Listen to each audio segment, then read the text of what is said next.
My name is Arielle Efotte. I am a second year PhD student in chemical engineering at Northeastern, and I do peripheral nerve injury research. Oh, wow. What is that? So we look at the nervous system and how to regenerate peripheral nerve gaps over large nerve gaps. We're studying cell migration for that, and we're looking specifically at a phenomenon called hepatotaxis. So how cells migrate following chemical cues on the extracellular matrix. And we're basically trying to enhance this already naturally occurring process in the body to help bridge the gap between large nerve gaps in the nerves. Wow. When you said you were a chemical engineer, I was thinking oil and gas. Yeah, definitely. My background's in biomedical engineering, and so when I started my PhD, I kind of wanted chemical engineering to be kind of like the bridge between biomedical and the chemistry background. So I actually really like that I'm in this sort of biotech world. It's sort of where I feel at home. Yeah, it's Yeah. amazing. Why do we need your research to be done? Like, who suffers from not having your research available? Like, are there conditions that we suffer from, or? Yeah. So if we think about it, a lot of injuries that occur in the body, whether it be headaches, COVID even, traumatic car accidents, or a lot of sports injuries, we suffer nerve damage. So from like numbness in the fingers to the outer limbs, when you sever any sort of limb, you're cutting off muscles and nerves and stuff. So right now in the industry, there are things called nerve conduits. So they're basically these polymer tubes that you put around both ends of the damaged nerve, and it helps regenerate, or it helps just kind of guide a path for the nerve to heal itself. And so what we're trying to do is we're sort of taking this kind of already existing sort of technology, but we're adding more biomimetic cues to it. So chemical cues, things that already occur in the body, to sort of say, okay, we're introducing this at a kind of faster rate to help grow the nerve back. You're reminding me of how awesome engineers at Northeastern are at communicating. Oh, okay, really? I'm doing a good job, okay? Yeah, I mean, communicating such complex technologies is really a skill. And I was just at Northeastern. I don't know whether you Yeah, I went to your talk. You came? I did. So awesome. Yeah, no, it was such a fun evening, and it was such a fun trip, like meeting amazing engineers at Northeastern Uni, and you guys are just like trailblazing. I love what you're doing there, and I love that building, that really like new, I can't remember the name of it now. It had a really fancy Is it name. Isaac? Yes. Yeah, it's a nice building. What did you say? What does it stand for again? Oh, wow. Do I know? Interdisciplinary science and engineering complex? Yeah, something like that. Yeah. Okay, I might have gotten that wrong. It's a collection of words, and everyone called it Isaac. Yeah. And it was so cool, like the building and the space where you could have like kind of group meetings, and it's just so great. Are you in that building? No, unfortunately not. When I first got to Northeastern, that was like, I walked to that building, I was like, oh, I hope I have a lab in here. And I'm in Egan. It's a bit older of a building, but our lab is bigger, so it's okay. And how has it been being you, who is not the kind of conventional chemical engineer, I'm assuming? Like, how has it been being you in your field? I guess difficult, just in that like it's hard to see people like me. And I know a big thing that helps me feel comfortable in environments is seeing that I'm not the only one. So that's something that I sort of just have to get over and sort of just like make community with, who I have. And Northeastern, the community at Northeastern is really amazing. I'm really having a decent time here. But yeah, it's just you kind of find that you have to be your biggest fan. Yeah, and I think that's something that I've experienced, like that kind of feeling of isolation in all my academic institutions from undergrad to master's, just kind of feeling like there's not a lot of faculty who look like you. students, we kind of find a little bubble to get together that, we look like each other, and we're just like, okay, we kind of have the same story, and that's really nice. I don't know, for me, I was definitely searching for sort of like that big mentor that I could know believed in me and like could help lead me down the right path in the moments that I wasn't feeling great. And it took me a long time to find that. And I think now at Northeastern, I feel like I have a great mentor right now in my advisor, and it took a while to find that. Well, I totally relate because Mm-hmm. there was no one like me doing the things I was doing. But what is even more inspiring about your story is that you've just kept going all throughout. What has been driving you?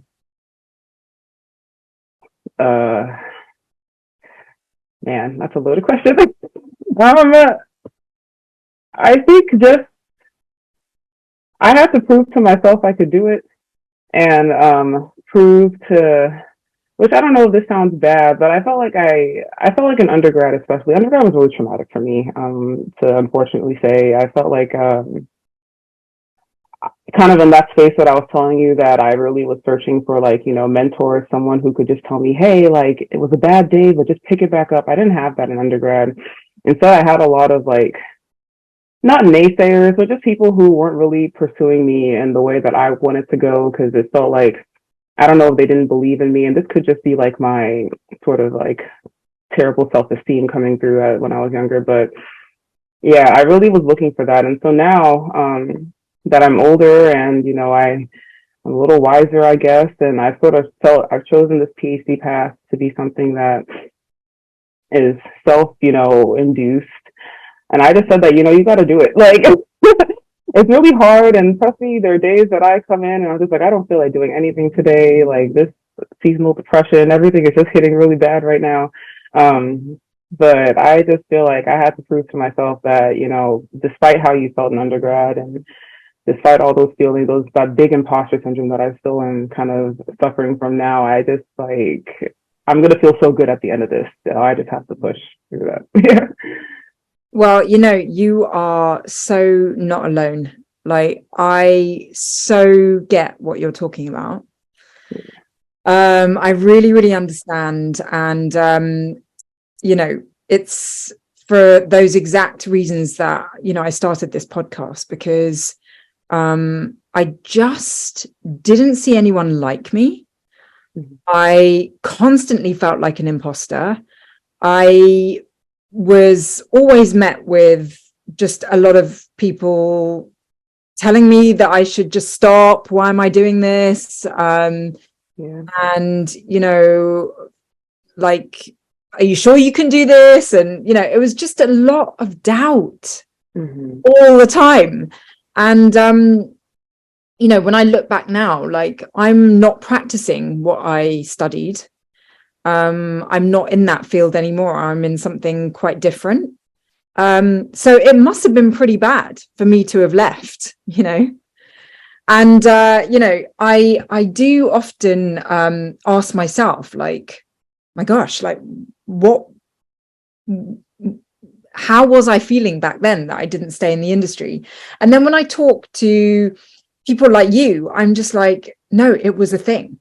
It was an actual thing, which, couldn't be ignored.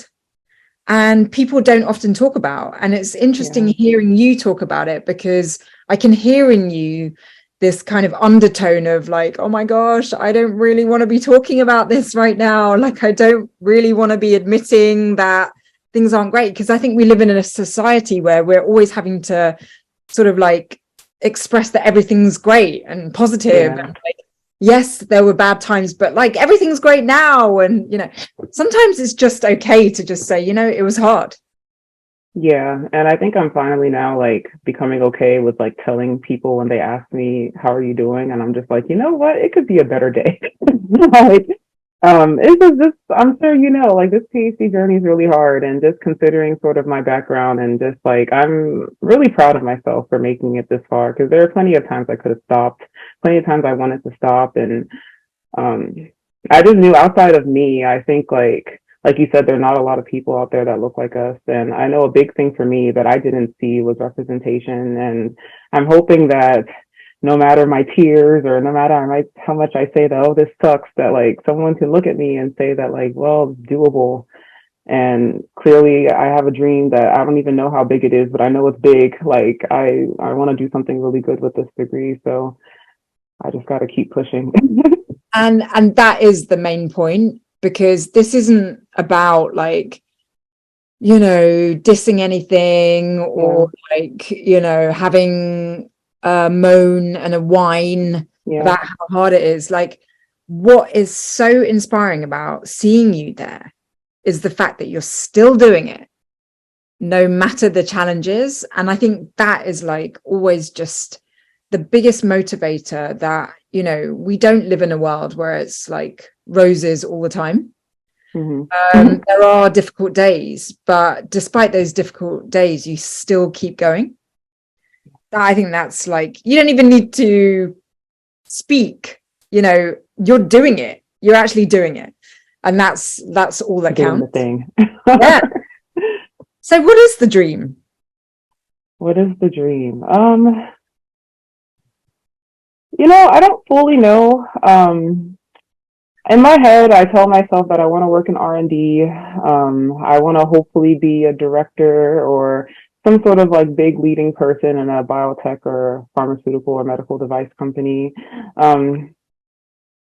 But honestly, I can see myself at some point, hopefully, like starting a company that can be a tissue engineering type company. I know that technology is like very much in research phases now. It's not really been clinically applicable in too many aspects, but it'd be cool, like by the time I start working, if that was like a thing and I could just like contribute a cool, like whether it's like a nerve regeneration technology or something. I always talk about somehow bringing my ideas back home. So my family's from Cameroon, West Africa. And I think it'd be pretty cool to somehow introduce the idea of regenerative medicine somehow back there. And these all these things I say somehow because it sounds so big, and it's like I don't even know how to start it. But that's what having a PhD is for. I'm hoping that that'll give me sort of the agency and like the backing that I need to get there in the next 10, 20 years, whatever that looks like. Wow, like I've got goosebumps at what you could pioneer. And I think that's what I really love about Northeastern. Like they were so proud. Like Dean Gregory Aboud. Aboud. About yeah. Yeah, he just was so proud to go. And then we've got this engineer who's doing this. And Yeah, he's a funny guy. I can't remember what they called it, but it's like where you're still studying, but you get to go into industry and get paid. Co-op. Yes, co-op. Mm-hmm. And like so proud of the co-op system and program and the idea that you can get industrial experience. Because I think that's another thing that is really trailblazing about Northeastern, is that they accept that engineers really need to apply what they're learning to the real world. Yeah. It's just phenomenal, like the forward thinking and putting engineering on the map and stuff. But I'm curious to know, why was biomedical engineering like the one you chose? Like, what was there like a seed of kind of something that got you on that track early on in your life? Yeah. So in high school, I really loved math. I was like the nerdy kid that was doing people's math homework for fun. And I always really liked biology. And actually, I used to want to be a doctor. Like, I wanted to be a pediatric surgeon. That was like my childhood dream, was to help kids with, all types of ailments and cleft palates and stuff like that. So that's sort of what got me in the path of like wanting to go into healthcare. And then I took the MCAT after I graduated from my undergrad institute, and I was like, wow, this is a terrible time. I don't want to do this. It was a really dark time for me. The MCAT was hard, and just the process of studying for it and just asking myself, okay, like, is this how you want to impact healthcare? Like, is being a physician the only option? I think that's kind of like why in the background I knew I wanted to be a biomedical engineer, so I could have that leverage. Also in my family, my dad's an environmental engineer, so engineering sort of was like not a new thing for me. And I like the idea of, innovation and like creating new technologies and stuff. So that was all like hard hits for me. Um, And then through undergrad, I was taking all my biomaterial interactions classes and like biomechanics 1 and 2. And to be very honest, I didn't do well in these classes, but I always thought the topics were really cool. I think the idea of, taking the human body and sort of like replicating all these cool things from it, um, and taking, materials that are outside materials and making them sort of like bio-inert and mimetic enough to put inside and help regenerate what already happens. Like that's just a cool concept to me. So that's kind of why I wanted to pursue that track some more. And then in my master's program, I got a master's in bioengineering, and that's where I got really introduced to research. Um, and my advisor there, like, she was really amazing, and her project was really cool. And I was like, I think I kind of want to continue this project, like, or something like this through a PhD. Before that, I just thought I wanted to get a master's and just go back to industry because, I'm broke and want some money. But yeah, I really liked the idea of just like creating a project from start to end. Of course, like not realizing like how difficult it will really be, but I just really like that sort of like problem solving of it. So Yeah, I mean, there's something so valuable in doing a doctorate, even though it's a really long slog. hmm How far in are you? so I'm a second year, actually preparing for my candidacy this coming summer, which has me really nervous every single day because so the way we do our candidacy at Northeastern in the chemical engineering department is you have to write a literature review and then you write your proposal in the form of a R21 grant, like an NIH R21 grant or R01. And so it's a lot of writing, and then you have to prepare the proposal presentation. And writing, for me at least, is not my strong suit. So it's been really hard, like waking up every day and just say, okay, 2 hours of writing, go. And like getting 2 sentences out and feeling proud of yourself that you got at least 2 sentences. It's really hard to like scientifically write. But yeah, that's coming up for me. And so I feel like once that finishes, uh, I feel like that's what people say is the halfway point. So hopefully Yeah. we're almost 50% there. Feels like forever, but Yeah. And then it will not feel like you've got enough time yeah, that's what people at tell some me. point. It's like, the proposal happens and it feels like you got to rush to, it feels like everything's going so fast. Like this project's so much bigger than just the extra 3 years I have left. Yeah. Yeah, it's a funny old thing. But it's so rewarding personally. So I really wish you all the best of luck with that. Oh, thank you. I'm going to need it. Does anyone else in your family have like this kind of academic route into the industry? Like in terms of like graduate degrees or, Yeah.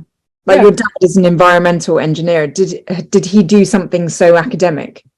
He got a master's in environmental engineering, and then he went to do some cool things with GE and Lockheed Martin and all these big companies. He's a cool guy.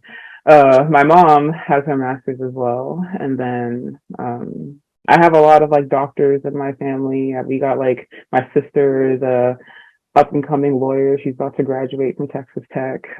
So we definitely have people who are. That's why I felt like the shoes were so hard, so big to fill for me. It's like everyone wants to do big things with their life, and I'm okay. I got to do even bigger. So No, it's just interesting, your kind of influences that you've had growing up and kind of, because I think one of the things about engineering is that it's such a broad profession. So mhm. you've got like academics, and technicians, and they're all considered to be engineers. And that can be both a bad thing in terms of its kind of branding, and also a good thing because everyone's invited. It's like very Yeah. inclusive. What's your perspective on engineering? Like, where do you see Americans? What's the public perception of engineering in America? I feel like when people think of engineering, they think of like gears and and like I don't know, very industrial looking things. I feel like at least when I first got into engineering, the first thing I thought of an engineer was like a mechanical engineer, someone that worked on cars or was more on like oil and gas, automated type things. Like the idea of like there even being some sort of chemical or like environmental different types of engineering was like so interesting to me when I was younger. Um, Sorry, can you repeat the question? I feel like I might have. Well, no, I mean, you've kind of described what a lot of people consider to be engineering, which is Yeah. this kind of really mechanical, industrial. I mean, that's one tiny section of the industry. And then, even just you describing your work in chemical engineering, it's like I didn't even know that even was a thing. Because even with biomedical, a lot of people think that it's prosthetics. Yeah, they think it's like, the artificial limbs and stuff, which honestly that was kind of my first introduction into biomedical engineering, was like, I want to make a fake knee. But it goes so much deeper. Like now we're looking into just like taking our own tissues and like engineering that. Like whenever I tell people my research, they're like, "You're an engineer," and I was like, "Yes," because engineering is really just about innovation, like innovation and anything. So thinking of something new or looking at a piece of what someone might see as like useless, and figuring out what solutions can I make from that. That's engineering. And so, like how you said that it's like inclusive, like anyone can join. Truly, anyone can join. And I feel like in school, people kind of get off put from engineering because, oh, math, it sucks. Oh, I got to be good at calculus, physics and stuff. And I will admit those subjects aren't fun, but I mean, it's just the idea of creativity that I think engineering is like really all about. And that's what makes it so inclusive. Yeah, I wholeheartedly agree. And I love the way you're describing engineering, because actually Dean About, I hope I'm saying his name right, Gregory. Yeah. He does these cookie evenings. Do you go? He does. Oh, no, because they're late. I think they usually start at like Cookies. 7 or How would you something. not? And I have the biggest sweet tooth. I love cookies, but it's usually around that time. So I'm an evening gym person, so I always use that time after school to like go to the gym. And by the time I know it, the cookies are done, so I can't even get like an after workout snack or anything. So I gotta put time in my schedule to go because I do love cookies. And the few times I've met him, he's a nice guy. I mean, to be honest, if the choice is gym evening or cookies with Greg, it's kind of like such extreme ends of a spectrum. It is just like, should I work out or should I just eat the calories? Exactly. Yeah. But he really sort of encourages people to see engineering in a very different way. And it was him that said that engineering has a PR problem. I agree with that. Yeah. And I just meeting you today and kind of seeing yet another aspect of engineering is so cool. I feel like, a major part of Northeastern is actually updating the public perception of engineering, because all the people I met were just so incredibly like unique and special, and like inspiring and stuff like that. So I was like, God, had I not chosen engineering, I definitely would have wanted to choose engineering after the trip I had. It's just, yeah, like everyone's invited kind of thing. Sorry. No, go on. I was just going to agree with what you said, that I really do agree that Northeastern's kind of like putting a cool spin on engineering and sort of giving it the public eye that it needs. It's not as scary as like we've once seen it to be. Like, yes, it's hard work, and like sure, having a calculus background would be nice, but there's truly engineers in every industry. And so I just encourage more people to go for STEM. Like, it's a cool time. Yeah. I mean, I am going to ask you a question that I always ask every person that comes on my podcast. But sometimes I wonder whether this question is getting a bit outdated, which is, you talked about imposter syndrome. I also experienced it as well. And I'm thinking it might be an outdated question because there are more and more cool engineers joining engineering. And so the feeling of being an imposter may be reducing. But even if when you were experiencing imposter syndrome, you may still today, I do experience like those moments where I'm like, I don't quite fit in here. Like, I'm a bit different.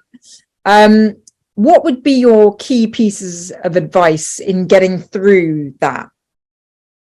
Getting through imposter syndrome. Uh,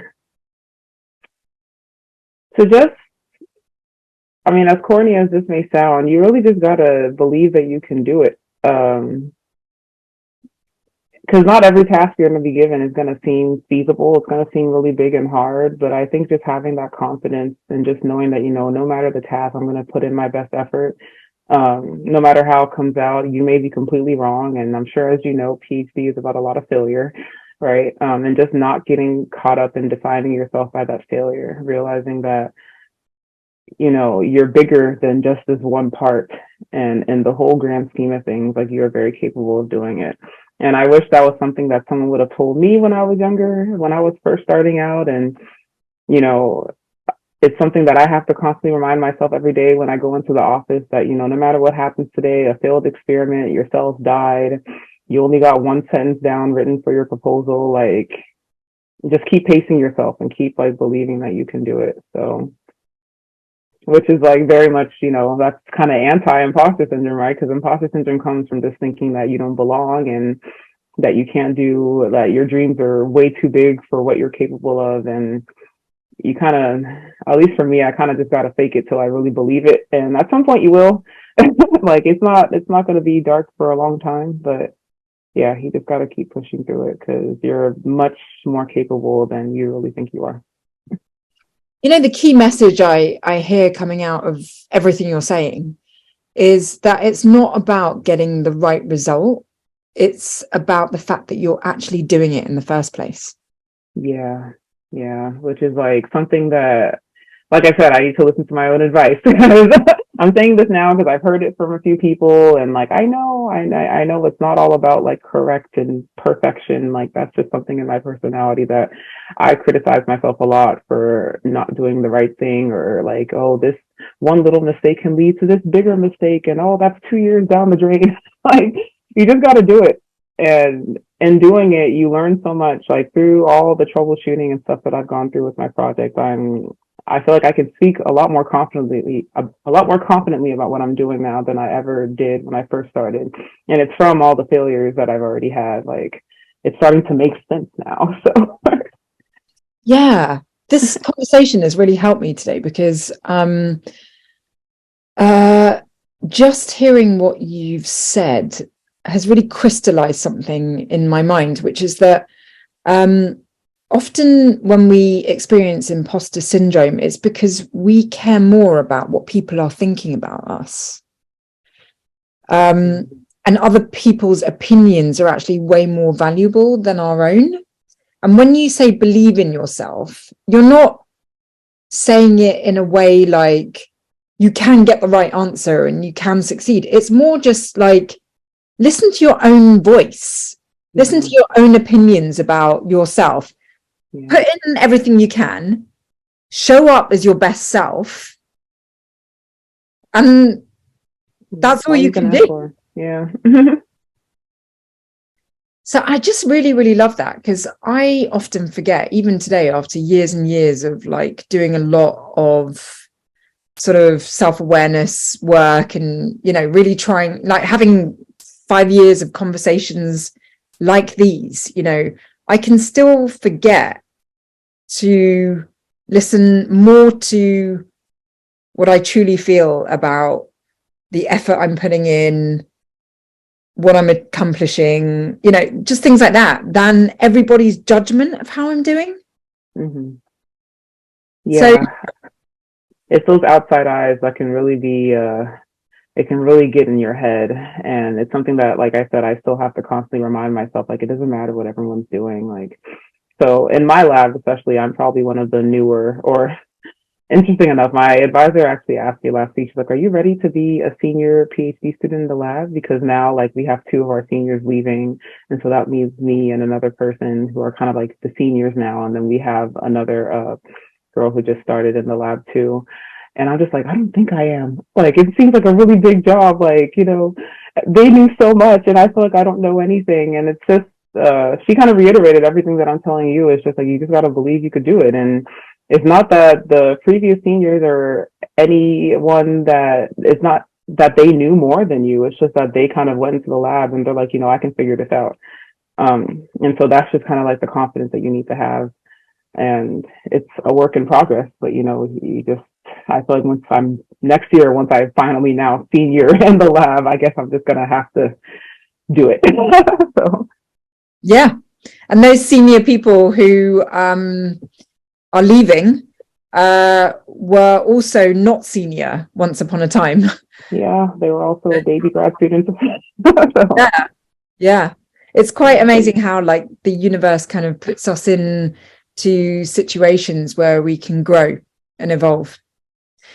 Thank you so much for sharing your story and your perspectives with me today. It's always such a joy to speak with Northeastern engineers because you are a totally inspiring bunch. In the short time we've been chatting, I really have just, there's been a few light bulb moments on this big topic of imposter syndrome, because I think so many of us experience imposter syndrome. And like in one sentence, I feel like we've just come to this conclusion of like, believe in yourself, because imposter syndrome really thrives on us not believing in ourselves. It's been so enriching speaking with you today. Thank you. Thank you so much for having me. I really appreciate it being here. My first podcast. I hope I did okay. You're brilliant. Thank you. Thank you for that.